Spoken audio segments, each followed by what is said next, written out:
சரிங்க. சரி. சரிங்க. சரி. ஆ. ரைட். அப்போ இந்த எதிர்பார்ப்பு வைத்துக் கொண்டிருக்கும் ஒரு மனிதன், அந்த எதிர்பார்ப்பு இல்லாத போனதன் பிறகு அவருக்கு கோபம் தாங்க முடியல. ஆத்திரம் பொங்குது. பொங்கி எழுறார். பொங்கி எழுந்து பலவிதமான அந்த கோபத்தை பல விதமா அத வெளிப்படுத்துறார். வெளிப்படுத்தி சில வேளை சண்டையும் போடுறார். சண்டையும் போட்டு அடி பிடிக்கும் போறார். இப்போ இது எல்லாமே நடப்பது எதனால அப்படின்ற அது உண்மையை புரிஞ்சு கொள்ளாதனால்தான் அங்கே இந்த எல்லாமே நடக்குது. உண்மையை புரிஞ்சு கொள்ளாததுனால, சத்தியம் பற்றி தெரிஞ்சாதனால, அவர எதிர்பார்ப்புகள் மத்தியில அவர் வாழ்க்கையை ஓட்டிக்கொண்டு போறார். அனுசோத்தையில் வாழ்க்கையை ஓட்டிக்கொண்டு போறார். எதிர்பார்ப்புகள் மத்தியில. எல்லா மனிதர்களும் போல இவரும் வாழ்றார். அப்ப இப்படி வாழ்ற அந்த மனிதன் கிட்ட எதிர்பார்ப்புகள் இருக்கு. அந்த எதிர்பார்ப்புகள் நடக்காத போது, அந்த எதிர்பார்ப்பு அவருக்கு கிடைக்காத போது, அவர் பொங்கி எழுறார். வேதனைக்குள்ளாகி பல பிரச்சனைகளுக்குள் மாட்டிக்கொள்றார். அதுதான் அந்த உலகம் உண்மையினை நம்பி வாழும் மனிதனுக்கு கிடைக்கும் பரிசு இதுதான். துன்பம், வேதனை, ராக தேச மோகனது தீக்குள் தான் அப்போ வாழ்றார். இப்போ இது எல்லாத்துக்குமே பொதுவானது. உலகில் வாழுகின்ற அனைத்து மனிதனும் இந்த வாழ்க்கையை தான் வாழ்ந்து கொண்டிருக்கிறார். எவ்வளவு பெரிய பங்களாவா இருந்தாலும் வேலை, எவ்வளவு பெரிய அதிபதியா இருந்தாலும் வேலை, அவர் இந்த வாழ்க்கையை தான் வாழ்ந்து கொண்டிருக்கிறார். தீயில் தான் வென்று கொண்டிருக்கிறார். குடிசையில் இருக்கும் மனிதனும் எதிர்பார்ப்பு வைத்துக் கொண்டிருக்கிறார். மாளிகையில் இருக்கும் மனிதனும் எதிர்பார்ப்பு வைத்துக் கொண்டிருக்கிறார். குடிசையில் இருக்கும் மனிதனும் வேதனையில் இருக்கிறார். மாளிகையில் இருக்கும் மனிதனும் வேதனையில் இருக்கிறார். துன்பத்தில் இருக்கிறார். துன்பத்தில் இருந்து மீளும் வழியைத்தான் பகவான் புத்தர் அவர்கள் கூறுகிறார்கள். மனதில் மீளும் வழி, துன்பத்தில் மீளும் வழி, நிர்வாணம் அடையும் வழி, இதுவே நிரந்தரமான வழி என்ற அந்த வழியை பகவான் புத்தர் அவர்கள் போதிக்கிறார்கள். அவ இது தெரிந்து கொள்ளாத வரைக்கும் மனிதன் இருப்பது அந்த மனதின் மாய்க்குள்ள, துன்பத்துல, எதிர்பார்ப்பு, கனவு. நான் இப்படி ஆகணும், நான் இப்படி ஆகணும், இந்த கனவு எதிர்பார்ப்பு. கனவில் வாழ்ற, கற்பனையில் வாழ்ற. நான் டாக்டர் ஆகியே ஆகணும், நான் இன்ஜினியர் ஆகியே ஆகணும், நான் ஒரு லாயர் ஆகணும். இதுதான் எதிர்பார்ப்பு, கனவு. அப்போ அது இல்லாம போனா அவருக்கு பைத்தியமே பிடிச்சிரும். ஏதோ ஒரு வகையில் அவருக்கு அது கிடைக்கல, எதான் போச்சுன்னு சொன்னா அதுவே அவருடைய வாழ்க்கையில் பெரிய தோல்வியா மாறிடுது. வாழ்க்கை பூரா அதே அந்த டிப்ரெஷர் கூட அங்கே உண்டாயிருது. மன வேதனை, மன உளைச்சலுக்கு ஆளாகிறார். இது எல்லாமே வர்றதுக்கு காரணம் தான் எதிர்பார்ப்பு. எதிர்பார்ப்பு. கடவுளிடம் சென்றும் கடவுளே எனக்கு அதை கொடு, எனக்கு இதை கொடு, எனக்கு அது இல்லாம வேலை முடியாது, அதனால எனக்கு இது எப்படியாவது எனக்கு கொடு அப்படின்னு சொல்லி கடவுளிடம் வேண்டுறாங்க. இறைவா எனக்கு இதை கொடு வேண்டுறாங்க. வேண்டுதல் எல்லாமே இந்த எதிர்பார்ப்புக்குள்ளதான் இருக்கு, கனவுக்குள்ளதான் இருக்கு. அப்போ இன்னைக்கு மதங்கள் கூட இதற்குள்ள, எல்லா மதத்தவரும் இதற்குள்ள இருக்கிறாங்க. இன்னைக்கு வேண்டுதலுக்குள்ள, பிரார்த்தனைகள்ல, எதிர்பார்ப்புக்குள்ள. அப்போ எல்லா மனிதனும் இப்படித்தான் வாழ்றாங்க சொன்னா, அப்போ அதுதான் அனுசோத்தை. ஆற்று நீர் பள்ளத்தை நோக்கி போவது போல இதுதான். அப்போ இதிலிருந்து மீள்வது என்பது அவ்வளவு லேசுக்கு இல்லை, லேசான காரியமும் கிடையாது அது. அப்போ அதிலிருந்து மீள்வதற்கு இதன் உண்மையை அவர் புரிஞ்சு கொள்ளணும். நாங்க எங்கேயோ போய் கொண்டிருக்கோம், இதுல உண்மை இல்லை. ஏன் நானும் இதே மாதிரி வாழணும் மற்றவர் போலவே? எல்லா இடமும் பொய், பொறாமை, திருக்ஸ், வஞ்சகம். உலகில் இன்னைக்கு முன்னேற்றம் தேடி போறாங்க. முன்னேற்றம் அடையணும், வாழ்க்கையில நான் முன்னேறணும், அந்த எதிர்பார்ப்புக்குள் வாழும் மனிதன் முன்னேறணும், படிப்புல முன்னேறணும், செல்வத்துல முன்னேறணும், எல்லாத்திலையும் நான் முன்னேறணும் அப்படின்னு சொல்லி முன்னேற்றத்தை தேடி போகும் மனிதன் இருப்பது இந்த எதிர்பார்ப்புக்குள்ள. நல்ல வீடு ஒண்ணு இருந்தா தான், நல்ல வாகனம் ஒண்ணு இருந்தா தான், நல்ல ஒரு வாழ்க்கையை எங்கனால வாழ முடியும். அதுதான் நிம்மதி, மகிழ்ச்சியை தரும். அதுதான் எனக்கு அ எனக்கு உண்மையான சந்தோஷத்தை கொடுக்கும் அப்படின்னு சொல்லி அதன் பின் ஓடுறாங்க. அதன் பின் ஓடுறாங்க. அதேபோல ஏகப்பட்ட துஷ்டிகள்ல மனிதன் ஓடிக்கொண்டிருக்கிறார். அப்ப எல்லாமே எதிர்பார்ப்புக்குள்ளத்தான் இருக்கு. எல்லாமே எதிர்பார்ப்பு, கனவு, பிரார்த்தனை. இப்ப எங்கே சென்றாலும் பார்த்தாலும் பிரார்த்தனையில் ஈடுபடுறார், கனவில் வாழ்கிறார், எதிர்பார்ப்புக்குள் இருக்கிறார். அப்போ அது எல்லாமே அந்த எதிர்பார்ப்பு எல்லாமே சரிஞ்சு போனதன் பிறகு அவர் வேதனைக்குள்ளாகி துன்பத்தில் இருக்கிறார். இப்ப இந்த இப்படியாக வாழும் மனிதன் கடைசியில இறந்து போறாரே. கனவுக்குள்ள வேதனை, இந்த எதிர்பார்ப்புகள் மத்தியில வாழும் மனிதன் கடைசியில இறந்து போறாரு. வயசு போயிருது, நோய்வாய்ப்படுறாரு, இறந்து போயிடுறாரு. அப்ப இப்படி வாழும்போது எப்போவாவது அவர் எதிர்பார்த்ததை அடைஞ்சாரா? எப்ப சரி அவர் எதிர்பார்த்ததை அடைஞ்சாரா? அவருக்கு நிரந்தரமா அந்த அவரு எதிர்பார்த்தது கிடைச்சிச்சா? யாருக்கு கிடைச்சிச்சு? அவர் அப்படி கிடைச்சிருந்தா அவர் அதையும் எடுத்துக்கிட்டு போயிருக்கணும். அதையும் அவர் கொண்டுகிட்டு போயிருக்கணும். அவர் மரணிக்கும் போது அதை எடுத்துட்டு போயிருக்கணும் அப்படியா இருந்தா. படித்து பட்டம் பெற்றவர் பட்டத்தை எடுத்துக்கொண்டு போனாரா? செல்வம் தான் எனக்கு முக்கியம், செல்வத்தை சம்பாரிச்சு சொத்து சுகத்தை சேர்த்த மனிதன் இறக்கும் போது அதை எடுத்துக்கொண்டு போனாரா? அப்போ நான் பெரிய அதிபதியாகணும் சொல்லி, நான் பெரிய ஒரு தலைவனாகணும் சொல்லி, தலைவனானவன் தலைமைத்துவத்தை எடுத்துக்கொண்டு போனாரா? யார் எதை எடுத்துக்கொண்டு போனார்? யாருமே எதையுமே எடுத்துக்கொண்டு போகல. அது போகவும் முடியாது. எல்லாமே கனவு, கற்பனை. அதுல அதுல உண்மை இல்ல. கனவுல உண்மை இருக்கா? இல்ல. கற்பனையில உண்மை இருக்கா? இல்ல. அது அந்த ப்ரொஜெக்டர் போல, திரைப்படத்தில் ஓடும் திரை கதையை போல தோடிக்கப்பட்டது, தயாரிக்கப்பட்டது. தயாரிக்கப்பட்டதில் உண்மை இருக்கா? தயாரிக்கப்பட்ட சினிமாவில் உண்மை இருக்கா?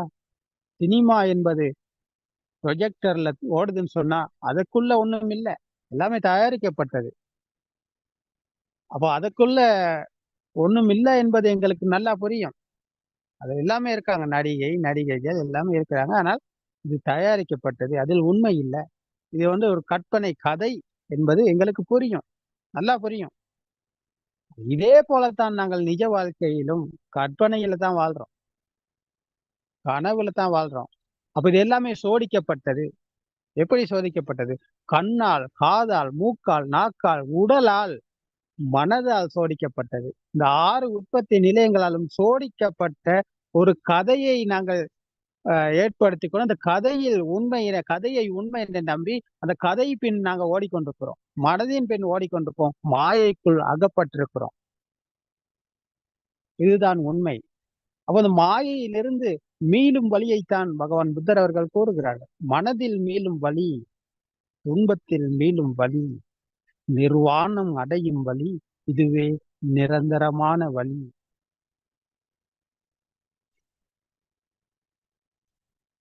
மனதில் மீளாட்டி அப்ப அவருக்கு துன்பத்திலிருந்து மீள முடியுமா? எதிர்பார்ப்புகளிலிருந்து அவருக்கு விடுதலை பெற முடியுமா? கனவிலிருந்து அவருக்கு விடுதலை பெற முடியுமா? கற்பனையிலிருந்து அவருக்கு விடுதலை பெற முடியுமா? இல்லை, இல்லை. ஒருபோதும் முடியாது. அவருக்கு ஒருபோதும் கனவிலிருந்து மீள முடியாது. கற்பனையிலிருந்து மீள முடியாது. எதிர்பார்ப்புகளிலிருந்து மீள முடியாது. ஏன்னா, எதிர்பார்ப்பது எப்பவுமே அவருக்கு கிடைக்காது. எதிர்பார்த்தது என்னைக்குமே அவர் கிடைச்சதில்ல. ஏன்னா, எதிர்பார்ப்பு என்பது எப்பவுமே வந்து கொண்டே இருக்கும். இன்னைக்கு ஃப்ரைட் ரைஸ் சாப்பிடணும் அப்படின்னு நினைக்கிறவரு, அதை எதிர்பார்க்கிறார்ன்னு சொன்னா, அதுல சுவையை அனுபவிச்சவர் நாளைக்கும் அதை எதிர்பார்க்கிறார். அதுல அவர் திருப்தி அடைஞ்சிட்டாரா? அவர் திருப்தியை கண்டுட்டாரா? எனக்கு போதும், நான் திருப்தி அடைஞ்சிட்டேன், இனி எனக்கு ஃப்ரைட் ரைஸ் தேவையில்லை அப்படின்ற நிலைக்கு அவர் வந்துட்டாரா? இல்ல, அவரால வர முடியாது. ஏன்னா மனதின் மாயைக்குள் அவர் அகப்பட்டு இருக்கிறார். மனம் சொல்வதன் பின் ஓடிக்கொண்டிருக்கிறார். அப்போ எதிர்பார்ப்பு என்பது அவருக்கு நிறைவேறிடுச்சா? இல்ல. எதிர்பார்ப்பு அவருக்கு நிறைவேறல. எப்பவுமே அவருக்கு நிறைவேறாது. வாழ்க்கையில் எப்பவுமே அவருக்கு எதிர்பார்ப்பு என்பது நிறைவேறாது. அந்த எதிர்பார்ப்புக்கு மத்தியில் அவரு மரணிக்கிறார். எதிர்பார்ப்புக்கு மத்தியில மரணிக்கிறார். மறுபடியும் அந்த மானிய மக்கரோ, அதிமானிய குக்குரோ என்பதைப் போல அவர் அந்த ஈகோவின் காரணமாக, அந்த அகங்காரம், ஆணவத்தின் காரணமா அவர் குரங்காகவோ அல்லது நாயாகவோ பிறக்கிறார். இதுதான் கர்ம பூமியின் சுபாவம். இதுதான் உலகம் உண்மை என நம்பிக்கொண்டு வாழும் மனிதனின் சுபாவம் இதுதான். உலகம் உண்மை என நம்பி வாழும் மனிதன் இந்த கற்பனையில் தான் வாழ்கிறார். எதிர்பார்ப்புகளுக்கு மத்தியில் பல இன்னல்களுக்கு, பல பல வேதனைக்கு உள்ளாகி மனதிற்கு வரும் துன்பத்தில் வாடி வதங்கி இருக்கிறார். வேதனைக்கு உள்ளாகி இருக்கிறார். துன்பத்தில் மூழ்கி கிடக்கிறார். இதுதான் துன்பம். துன்பம்னா என்ன அப்போ? உலகம் உண்மை என நம்பி இருந்த மனிதன் இருப்பது துன்பத்தில். உங்களுக்கு கண்களுக்கு தெரிவது வெளியில இருக்குன்னு சொல்லி நினைக்கிறீங்க சொன்னா நீங்க இருப்பது துன்பத்துல. உங்களுக்கு இன்பம் கிடையாது. ஏன்னா கண்களுக்கு தெரிவது வெளியில இல்ல. அது உங்கள் மனசுல தான் இருக்கு. நீங்க நினைக்கிறீங்க அது வெளியில இருக்குன்னு சொல்லி. அப்ப நினைக்கிற இடத்துல இருப்பது மாயை, கற்பனை. அது உண்மை இல்ல அப்போ. நீங்க உண்மையை புரிஞ்சு கொண்டாதான் அங்க அப்போ உங்களுக்கு விடுதலை கிடைக்கும்.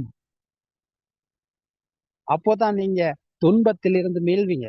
அதுவரைக்கும் நீங்கள் இருப்பது துன்பத்தில். இதுதான் துன்பம். இதுக்கு இதுக்கு மேல துன்பம் ஒண்ணு கிடையாது. இதுதான் துன்பம். உலகம் உங்களுக்கு உண்மை. நீங்க நீங்க கண்களுக்கு தெரிவது உண்மை என்ன நினைக்கிறீங்க சொன்னா, அது நிச்சயமா உண்மையா வெளியில இருக்குன்னு சொல்லி நீங்க நினைக்கிறீங்கன்னு சொன்னா, அதுதான் துன்பம். அதன் மீது உங்களுக்கு எதிர்பார்ப்பு இருக்கு. அந்த கற்பனையில் நீங்க வாழ்றீங்க. அதுதான் உங்களுடைய உலகம் என நீங்க நம்பிக்கொண்டிருக்கீங்க. அதுவே உங்களுக்கு துன்பமாகி மாறி இருக்கிறது.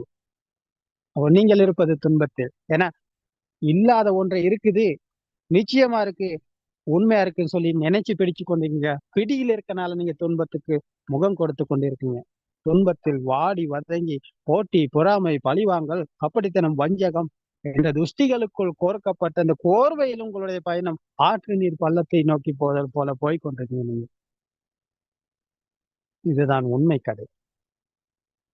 இந்த உண்மையை நீங்க புரிஞ்சு கொண்டீங்க சொன்னா நீங்க துன்பத்திலிருந்து மீள்வீங்க. உங்களுக்கு கண்களுக்கு தெரிவது உண்மையாகாது.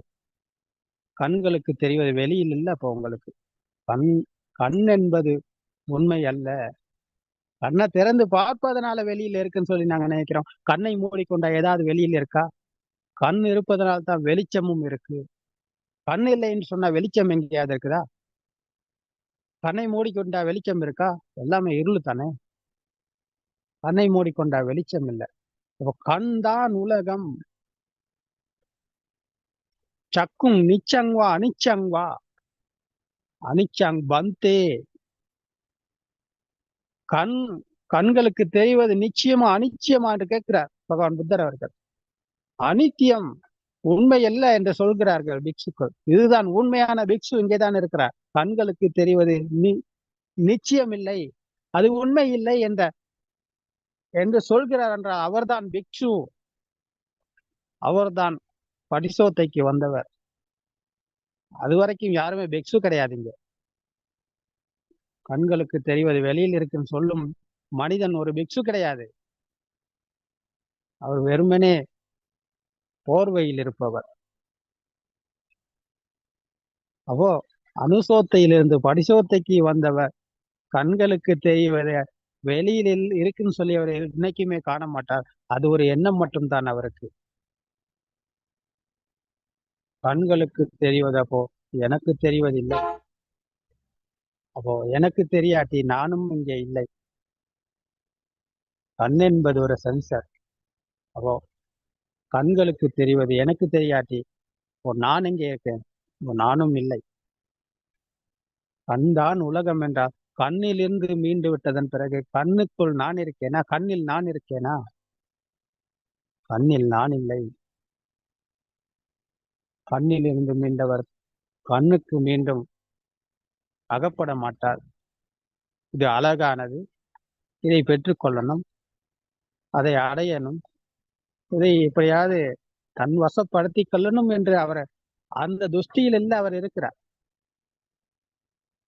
கண்களுக்கு தெரிந்ததை உண்மை என நம்புபவர் துஷ்டியில் இருக்கிறார். அதை பெற்றுக்கொள்ளணும், அது அழகானது, அதை வடிவானது.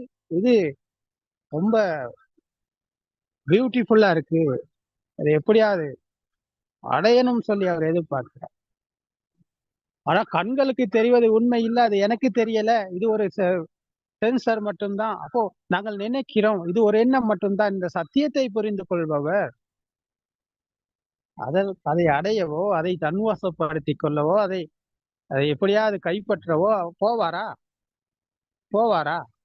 போக மாட்டார். காரணம் என்னன்னா, அது எனக்கு தெரிவதில்லை, நான் பார்ப்பது இல்லை. எனக்கு தெரியாத போது, நான் பார்க்காத போது கண்ணுக்கு சொந்தக்காரர் அப்போ இங்க இருக்கிறாரா? அப்போ கண் எனதா? கண் என்னுடையதா? இல்லை, கண் எனது அல்ல, கண் என்னுடையது அல்ல. அது ஒரு சென்சர், அது ஒரு சிஸ்டம் ஓடுது. அப்ப இந்த சிஸ்டத்துக்கு சொந்தக்காரர் இல்லை என்று சொன்னா, இப்போ நானும் இங்கே இல்லை. அப்போ அங்கே அந்த அதிர்வு இல்லை, அங்கே பவர் இல்லை. பவர் தணிஞ்சிருச்சு, அதிர்வு தணிஞ்சிருச்சு. பரிசோத்தைக்கு வந்துட்டார். அப்போ என்ன நடந்தாலும் ஒண்ணுதான், ஏது நடந்தாலும் ஒண்ணுதான், இருந்தாலும் ஒண்ணுதான், இல்லை என்றாலும் ஒண்ணுதான். அவர்தான் உண்மையான சத்புருஷ. சத்புருஷானந்தஸ்ஸாவி சத்புருஷ தம்மேசு கோவிதோ சத்புருஷோ வினயோ என்ற ஆரிய வினயக்கு, ஆரிய பூமிக்கு வந்த உத்தமமான புருஷர் இவர்தான். சத்தியத்தை புரிந்து கொண்டவர், உலகை வெல்கிறார், மரணத்தை வெல்கிறார். அவருக்கு எதிர்பார்ப்பு கிடையாது. அவருக்கு எதிர்பார்ப்பு இருக்குதா? மரணத்தை வென்றவருக்கு என்ன எதிர்பார்ப்பு இருக்கு? உலகை வென்றவருக்கு என்ன எதிர்பார்ப்பு இருக்கு? உலகை வென்றவருக்கு எதிர்பார்ப்பு கிடையாது. அவர் இருப்பது இந்த நொடிக்குள், அவர் இருப்பது நொடிக்குள்.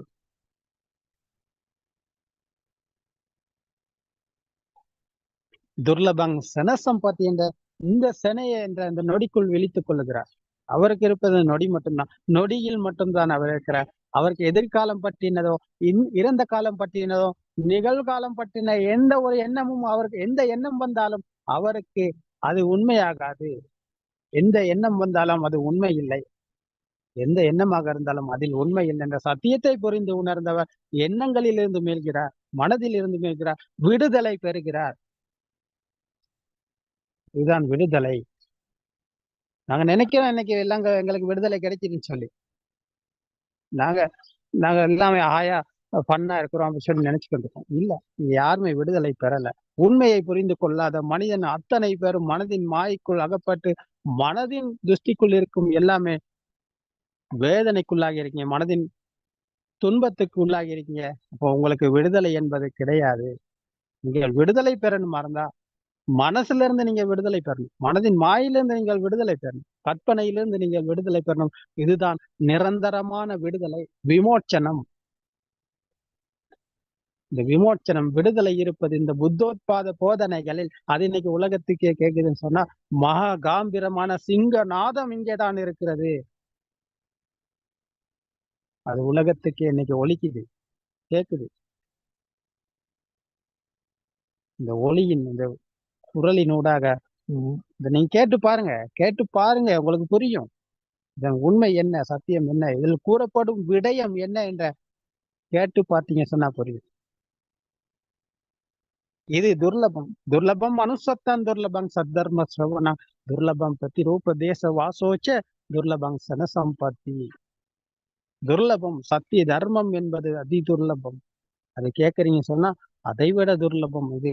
மனிதனாக பிறந்த நீங்க சத்திய தர்மம் கேட்கறீங்க சொன்னா துர்லபம், அதி துர்லபம். அரிது அரிது மானிடராய் பிறத்தல் அரிது, அதனிலும் அரிது சத்திய தர்மம் கேட்பது என்பது. மனிதனா நீங்க பிறந்திருக்கீங்க, அதை விட அரிதான ஒரு விடயம் நீங்க சத்திய தர்மம் கேட்டீங்க சொன்னா, அந்த புத்தோத்பாத போதனை நீங்க கேட்டீங்க சொன்னா உங்களுக்கு விமோச்சனம் இருக்கு. அது நிரந்தரமான விமோச்சனம், நிரந்தரமான விடுதலை. நாங்க போலியானதை உங்களுக்கு கொடுக்க முயற்சி பண்ணல, பொய்யான விடயத்தை உங்களுக்கு நாங்க சொல்ல முயற்சி பண்ணல, உண்மையை சத்தியத்தை உங்களுக்கு நாங்க கொடுக்க முயற்சி பண்றோம். எங்க கிட்ட இருக்கிறது இதுதான். பெற்றுக்கொள்ளுங்க, வாங்க, வந்து பெற்றுக்கொள்ளுங்க, வந்து பாருங்க, வந்து பார்த்து இதை சத்தியத்தை புரிஞ்சு கொள்ள ட்ரை பண்ணுங்க, முயற்சி பண்ணுங்க. பண்ணி பெற்றுக்கொண்டீங்க சொன்னா உங்களுக்கு நிரந்தரமான விடுதலை, விமோச்சனம் இந்த புத்தோத்பாத போதனைகளுக்குள் உங்களுக்கு இருக்கு. அப்போ யோ தம்மம் பசதி சோமம் பசதி, இந்த தர்மத்தை காணும் நீங்க பகவான் புத்தர் அவர்களை சந்திப்பீங்க. சந்தித்த நீங்க சாவக புத்த என்ற புத்த சுபாவத்தை அடையும். நீங்க சங்க இந்த சுபாவத்துக்குள் நிர்வாணம் அடைவீங்க. அப்போ உங்களுடைய காலம் முடிவடைகிறது என்பதனால நாங்கள் இன்னைக்கு இந்த போதனைகளை இப்போதைக்கு நிறுத்திக் கொள்வோம் என்று பார்க்கிறோம். திருவன் சரணம். திருவன் சரணம். திருவன் சரணம் ஆரியன் அவர்களே, நீங்க நல்ல விதமான ஒரு டிஸ்கஷன் செஞ்சது.